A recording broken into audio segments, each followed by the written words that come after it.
धर्म परिवर्तन क्या होता है? धर्म परिवर्तन क्यों किया जाता है? और धर्म परिवर्तन को लेकर इतना बवाल क्यों है? What is religious conversion? And what kinds of religious conversions happen in this world?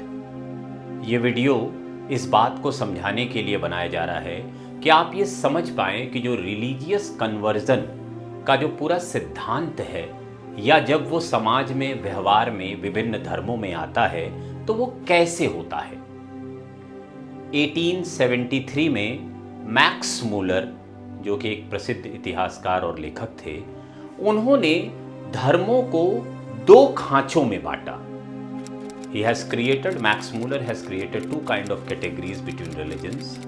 One is missionary and the second one is non-missionary, यानी मिशनरी और गैर मिशनरी धर्म। ये जो मिशनरी धर्म थे उसमें उन्होंने तीन धर्मों को रखा, ईसाईयत, इस्लाम और बुद्धिज्म। और जो गैर मिशनरी थे उसमें उन्होंने पारसी, यहूदी और हिंदू धर्म को रखा। इसके अलावा भी चूंकि उस समय की दुनिया में 1873 आप सोचिए जब मैक्स मूलर थे, तब और भी कई ऐसे धर्म थे, जैसे चीन में कन्फ्यूशिज्म था और जापान में शिंटोइज्म था। उन्होंने इसे गैर मिशनरी की कैटेगरी में रखा। यानी मैक्स मूलर के अनुसार जो मिशनरी धर्म थे उन्हें नए फॉलोअर्स की, नए अनुयायियों की जरूरत थी, इसीलिए वे नए अनुयायी बनाते थे और धर्म परिवर्तन करवाते थे। लेकिन जो गैर मिशनरी धर्म थे उन्हें नए अनुयायियों की जरूरत नहीं थी और उनके नियम बहुत कड़े थे और वो कहीं ना कहीं इस रिलीजियस कन्वर्जन के सिद्धांत के विरुद्ध थे। अब सबसे पहले धर्म परिवर्तन क्या है, धर्म परिवर्तन क्यों किया जाता है और विभिन्न धर्मों में धर्म परिवर्तन कैसे होता है। तो मैं शुरू करता हूं सबसे पहले ईसाईयत से। जो ईसाईयत धर्म है आप जानते हैं वो कैथोलिक, प्रोटेस्टेंट, ऑर्थोडॉक्स में बटा हुआ है। और वहां जब किसी को धर्म परिवर्तन करना होता है तो उसे पादरी के पास जाना होता है। पादरी के पास जाकर अपनी इच्छा जतानी होती है और पादरी 2-3 तरह के रिचुअल्स करके उसको करवा सकता है। उसमें बपतिस्मा आप जानते हैं, लेकिन बपतिस्मा अमूमन सभी का नहीं करवाया जाता है, लेकिन कई लोगों को, कुछ ईसाईयत के कुछ पंथों में लोगों को पूर्ण स्नान कराकर यानी डुबकी लगाकर रीबर्थ के कॉन्सेप्ट को करवाया जाता है या उनके ऊपर सेक्रेड जल छिड़का जाता है। बात करते हैं इस्लाम की। इस्लाम में जब कोई धर्म कबूल करना चाहता है तो उसे शाहदह कहते हैं और उसके तहत यह कहलवाया जाता है कि अल्लाह के सिवा कोई ईश्वर नहीं है और मोहम्मद साहब अल्लाह के दूत हैं। इस्लाम में ऐसा भी माना जाता है कि हर व्यक्ति जन्म से मुसलमान होता है। खतना, जो कि आपने सुना होगा, जो कि बचपन की एक प्रक्रिया है, शारीरिक प्रक्रिया है, वो सुन्नत प्रथा के मानने वालों के लिए ज़्यादा है और उसके तहत भी इस्लाम कबूल करवाया जाता है। लेकिन बहुत सारे मतों में उलेमाओं का ऐसा कहना है कि खतना ज़रूरी नहीं है। अमूमन इस्लाम में बच्चों का खतना किया जाता है जिसके बाद ये माना जाता है कि वे मुसलमान हो गए हैं। अब हिंदू धर्म की अगर हम बात कर लें तो हिंदू धर्म में अगर किसी को आना है तो अमूमन उसकी एक कानूनी प्रक्रिया भी है। कानूनी प्रक्रिया के तहत आपको पहले एफिडेविट बनवाकर और किसी अखबार में ऐसी सूचना देनी होती है कि आप धर्म परिवर्तन करने जा रहे हैं। आसपास के कलेक्ट्रेट या कचहरी में जाके आपको गजट नोटिफिकेशन भी कराना होता है और इस पूरे आधिकारिक प्रोसेस, कानूनी प्रोसेस में 60 दिन लगते हैं। लेकिन एक धार्मिक प्रक्रिया भी है कि अगर आप किसी पुजारी के पास जाते हैं तो वो आपका शुद्धिकरण करके आपको हिंदू धर्म में ला सकता है। हम जब आजकल घर वापसी की बातें सुनते हैं, यानी कोई किसी धर्म में पहले चला गया हो और फिर वो घर वापसी करता है तो उसका शुद्धिकरण करवाया जाता है। वैसे हिंदू धर्म में जब आर्य और अनार्य का एक बंटवारा माना जाता है, उस समय ऋग्वेद में भी ऐसी प्रक्रियाएं बताई गई हैं जिसको करवा के हिंदू धर्म में वापसी करवाई जाती थी अशुद्ध लोगों की। अब बात करते हैं बुद्धिज्म की। बौद्ध धर्म स्वीकार करना है, बुद्ध के मार्ग पर चलना है, तो उसके लिए कोई कठिन विधान नहीं है। उनको जो गौतम बुद्ध के जो मूल विचार हैं, अहिंसा, चोरी न करना, व्यभिचार न करना, झूठ न बोलना, नशा न करना, ये सब अपनाना होता है। और अपनाने के बाद आपको बुद्ध के पाथ पर चलना होता है, यानी सुबह उठकर ध्यान करना, उनके नामोच्चारण करना, गहरी साधनाएं करना, विपश्यना की प्रक्रिया अपनाना, इस तरह से। इसके अलावा लेकिन अगर आपने बौद्ध धर्म स्वीकार कर लिया और आपको सरकारी कार्यों के लिए अपने आप को बौद्ध सिद्ध करना है, तो उसके लिए एक सर्टिफिकेट भी, जहां आप बौद्ध धर्म स्वीकार करने जिस भी जगह जाते हैं, वहां से आपको एक बुद्ध या बुद्धिस्ट लिखा हुआ सर्टिफिकेट भी मिल जाता है। अब बात करते हैं यहूदी धर्म की, यानी जुडाइज्म की। अब जुडाइज्म में धर्म परिवर्तन संभव नहीं है, लेकिन वो चाहते भी नहीं है धर्म परिवर्तन, क्योंकि वहां पर जो मातृत्व का सिद्धांत है, यानी जो यहूदी माता के गर्भ से पैदा हुआ बच्चा है वही यहूदी है। पिता के यहूदी होने से उतना फर्क नहीं पड़ता, लेकिन माता होनी चाहिए। लेकिन यह है कि वो ये मना भी नहीं करती। अगर आप यहूदी धर्म में आना चाहते हैं तो आप यहूदी धर्म स्वीकार कर सकते हैं और यहूदी धर्म को फॉलो कर सकते हैं, लेकिन हाँ, जो बाहर से आया हुआ व्यक्ति है उसे उतने अधिकार वहां नहीं मिलते हैं। रही बात सिख धर्म की, अगर आपको सिख बनना है तो आप किसी जत्थेदार साहब या किसी ग्रंथी से संपर्क करते हैं, सिख धर्म के मार्ग पर चलने की प्रतिज्ञा लेते हैं, उनके जो सिद्धांत हैं उनको फॉलो करने की बात कहते हैं, और इस तरह से आप सिख धर्म अपना सकते हैं। जैन धर्म भी अपनाया जा सकता है, लेकिन आधिकारिक तौर पे नहीं अपनाया जाता है, क्योंकि वह उनके भी जन्मना संबंध होते हैं। लेकिन अगर कोई जैन बनना चाहे तो वो जैन गुरु के संपर्क में आके धीरे धीरे जैन आचरणों को फॉलो कर कर जैन बन सकता है। अब भारत में जो संविधान है, संविधान की धारा 25 से 28 के बीच में आपको धार्मिक स्वतंत्रता मिलती है, यानी आप अपने मन से किसी धर्म को स्वीकार कर सकते हैं और वो स्वैच्छिक होना चाहिए, यानी खुद का लिया हुआ फैसला होना चाहिए। जबरन धर्मांतरण, यानी जो जबरन करवाया जाता है, उस पर बहुत सारी रोक है भारत में, और वो कराने पे हर राज्य में अलग अलग तरह के कानून है। बहुत सारी जगहों पे नोटिस देने की आवश्यकता पड़ती, जैसा मैंने आपको बताया, हिंदू धर्म में अखबार में छपवाने या गजट नोटिफिकेशन की ज़रूरत पड़ती है। और धर्म परिवर्तन के बाद जो सरकारी रिकॉर्ड है, आप हिंदू से अगर मुसलमान बने, मुसलमान से हिंदू बने, हिंदू से क्रिश्चियन बने, क्रिश्चियन से फिर कुछ और बने, या आप सिख धर्म में चले गए, ये सब प्रक्रिया करने के बाद आपको सरकारी नोटिफिकेशन देना होता है। अब मैं आपको थोड़ा डिटेल में हर धर्म में ले जाता हूँ, क्योंकि हर धर्म में कैसे ये पता लगता है कि वो उस धर्म का है। तो सबसे पहले शुरू करते हैं ईसाइयत से। तो जो ईसाइयत है उसमें विभिन्न तरह के बैप्टिज्म है। There is a variation in baptism which is adopted. There is a form of immersion which is mostly taken by Baptist, Pentecostal, churches of Christ, where they will full immerse the body symbolizing death, burial and resurrection of Jesus। यानी इन तीन पद्धतियों में जो पेंटोकोस्टल लोग हैं, Baptist लोग हैं और चर्चेज ऑफ क्राइस्ट के लोग हैं, वहां पे बपतिस्मा के लिए किसी को पानी के अंदर पूरी तरह डुबो दिया जाता है और रीबर्थ के कॉन्सेप्ट को इमेजिन किया जाता है।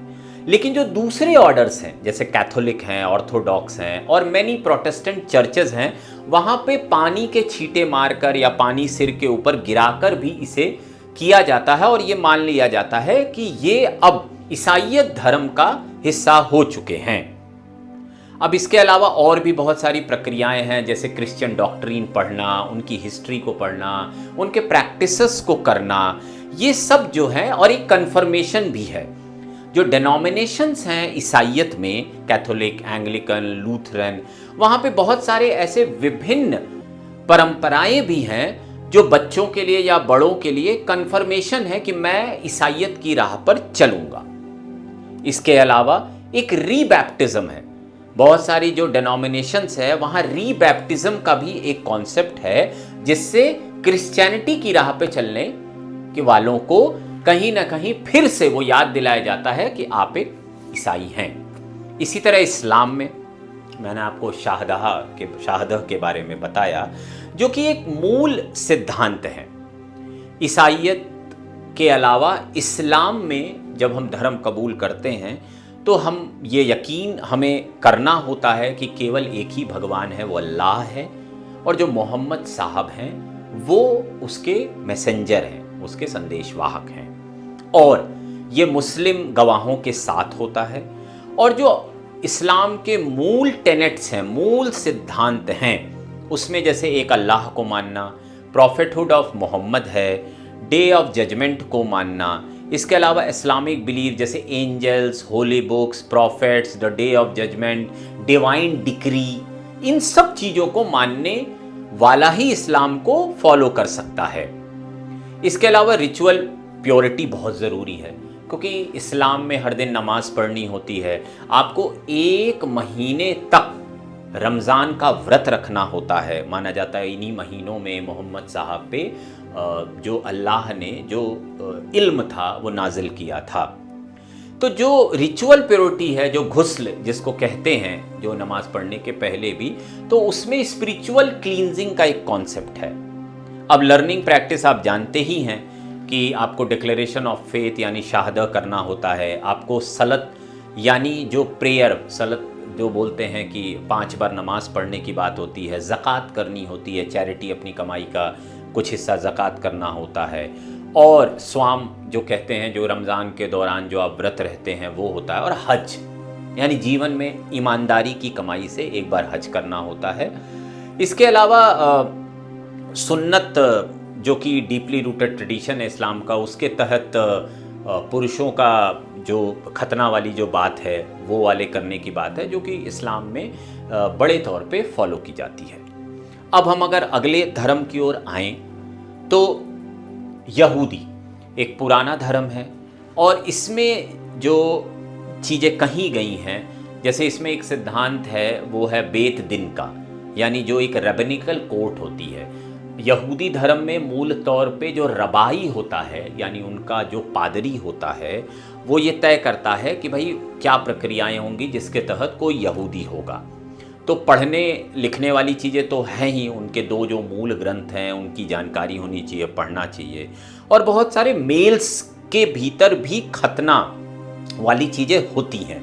एक सिद्धांत है कि ब्लड ऑफ ड्रॉप गिरना चाहिए, अगर आपको खतना किया गया है तो खून गिरना चाहिए। इसके अलावा मिकवाह नाम की जो एक रिचुअल पद्धति है, जिसके तहत जो कि एक बाथ की ही पद्धति है, आप कह सकते हैं कि वो ईसाइयत जैसी ही है, जहाँ पे बाथ कराया जाता है पानी के अंदर।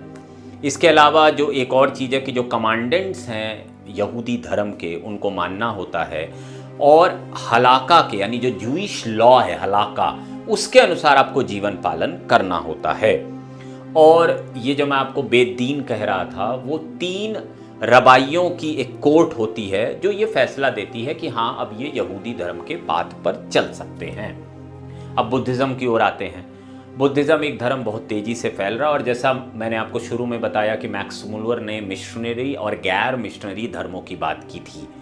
तो यहाँ पे बेसिकली आप जब बुद्धिज़्म स्वीकारते हैं तो आप बुद्धिज़्म की शरण में जाते हैं, और वहाँ पे 3 रत्न का एक सिद्धांत है। एक तो बुद्धा खुद हैं, दूसरा जो धर्मा है, और तीसरा जो संघ है।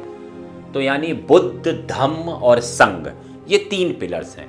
फिर आप बुद्धिज़्म के सिद्धांतों को अपनाते हैं, जो उनके 5 सिद्धांत हैं, पंचशील जिन्हें कहते हैं, कि आप कभी भी किसी जीवित व्यक्ति को नहीं मारेंगे, आप कभी भी किसी व्यक्ति का कुछ नहीं लेंगे या चुराएंगे, आप किसी भी तरह के सेक्सुअल मिसकॉन्डक्ट यानी अनैतिक जो नाजायज़ संबंध होते हैं उनमें इन्वॉल्व नहीं होंगे, आप कभी गलत नहीं बोलेंगे, और आप कभी भी अपने दिमाग में किसी भी तरह की गंदी चीज़ों या नकारात्मक विचार से प्रभावित नहीं होंगे या उससे इंगेज नहीं होंगे। बुद्धिज़्म में कोई फॉर्मल रिचुअल नहीं है, वहाँ पे आप बुद्धिस्ट ट्रेडिशन को फॉलो करते हैं और उनके जो भी क्रियाक्रम हैं, उनके जो भी चीज़ें हो रही हैं वो सारा करके आप बुद्धिस्ट पाथ पर चल जाते हैं। हाँ, लेकिन बुद्धिज़्म में गुरु का होना यानी लामा का होना, सेंसेई का होना बहुत ज़रूरी है। तो आप सबसे पहले बुद्ध धर्म में किसी भी अगर स्तूप या किसी भी मठ जाते हैं तो वहाँ सबसे पहले एक गुरु होता है जो आपको बुद्धिज़्म के मार्ग पे ले चलता है। अब हिंदुइज़्म जो कि विश्व का तीसरा सबसे बड़ा धर्म है, उसमें जन्म से ही माना जाता है कि आप हिंदू हैं और वहाँ हिंदू सिद्ध करने के लिए कोई प्रक्रिया नहीं है। लेकिन हाँ, वहाँ चूंकि एक अथॉरिटी नहीं है तो आप बचपन में कुछ ऐसी चीज़ें की जाती हैं जिससे ये सिद्ध हो जाता है कि आप हिंदू हैं। तो हिंदू पैदा होता है और हिंदू फिर आगे चल के किसी धर्म को अपना सकता है, लेकिन उसकी घर वापसी कराई जाती है। कहने का मतलब जो एक टर्म पॉलिटिकल टर्म है घर वापसी की, उसमें बहुत सारे रिचुअल्स हैं जो हमारे ग्रंथों में हमारे गुरुओं द्वारा किए जाते हैं। आर्य समाज ने जैसे एक शुद्धि का, आर्य समाज ने बहुत सारे ऐसे सेरेमनीज बनाई जिसमें हिंदुइज्म में हिंदू अगर कोई वापस आता है तो उसकी शुद्धि का एक क्रम होता है। तो हिंदुइज्म से दूसरे धर्मों में जाने के लिए जो क्रम है, लेकिन हिंदुइज्म में आने के लिए एक शुद्धिकरण का ही होता है। और दूसरा, हिंदुइज्म में आप देवी देवताओं को मानते हैं, आप अपने ग्रंथों में विश्वास करते हैं, इस तरह के कॉन्सेप्ट्स हैं। अब चूंकि सभी धर्मों में आप समझ रहे होंगे धर्म परिवर्तन कैसे होता है और ये कोई कॉम्प्लेक्स नहीं है, लेकिन जो मिशनरी धर्म थे उन्होंने अपने क्षेत्र को विस्तार करने के लिए बहुत मारपीट की। आपने क्रूसेड से लेकर जिहाद तक चीज़ें सुनी होंगी। तो इस कारण धर्म परिवर्तन एक पॉलिटिकल वीपन तो बनता ही है, कल्चरल वीपन भी है।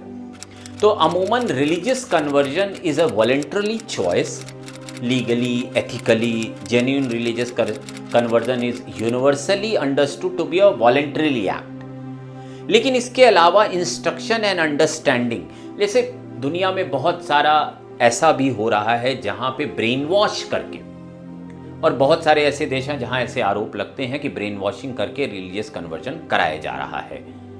इसके अलावा बहुत सारे लोग धर्मों से जब परिचित होते हैं तो वो उसके मार्ग पर चलने लगते हैं। तो धर्म परिवर्तन एक बड़ा विषय है, लेकिन इसमें सबसे बड़ी चुनौती ये है कि ये किन वजहों से हो रही है और हर धर्म में आने का एक तरीका है। तो मैंने कोशिश की कि मैं आपको थोड़े में ये समझा पाऊं कि वो तरीके क्या हैं, आप किस तरह धर्म परिवर्तन को केवल और केवल पॉलिटिकल न देखकर उसको धार्मिक आधार पर देखें, क्योंकि सभी धर्मों में अच्छी बातें की गई हैं। सभी धर्मों के जो मूल ग्रंथ हैं, चाहे वो कुरान हो, बाइबल हो, तैलमुद हो, अवेस्ता हो, चाहे वो त्रिपिटक हो, चाहे आगम हो, इन सब में जो बातें हैं वो गंभीर बातें हैं।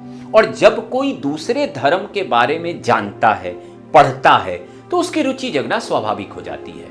तो बहुत बार ऐसा होता है कि लोग एक धर्म से दूसरे धर्म में रुचि के कारण जाते हैं, बहुत बार कल्चर के कारण जाते हैं, पहले युद्धों के कारण जाते थे जब दूसरे राजा का शासन हो जाता था, और अब बहुत सारे पॉलिटिकल वजहें उसके पीछे हैं। धर्म परिवर्तन एक कॉम्प्लेक्स विषय है, ये इतना सरल नहीं है, क्योंकि धर्म परिवर्तन मतलब आइडेंटिटी चेंज और उससे जुड़ी बहुत सारी चीजें। क्योंकि आप अगर एक हिंदू परिवार में या इस्लाम में पैदा हुए या क्रिश्चियनिटी में पैदा हुए और अचानक आप दूसरे धर्म में जाते हैं तो बहुत कुछ बदलता है। तो धर्म परिवर्तन को एक सामाजिक, सांस्कृतिक और व्यक्तिगत दृष्टिकोण से देखने की जरूरत है।